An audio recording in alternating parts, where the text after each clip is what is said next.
This is the Ice Pure refrigerator water filter. It's actually a replacement. We have a Whirlpool refrigerator, and it fits in just fine. Super easy to use. That's where it goes.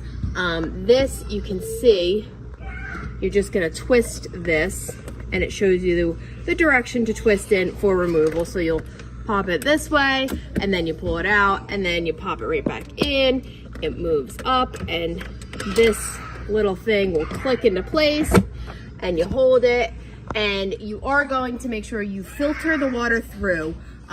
You should be doing like a gallon, so fill up a few things right here. When you push your button, it'll sputter and splurt a little bit, but that is how you change the filter in it.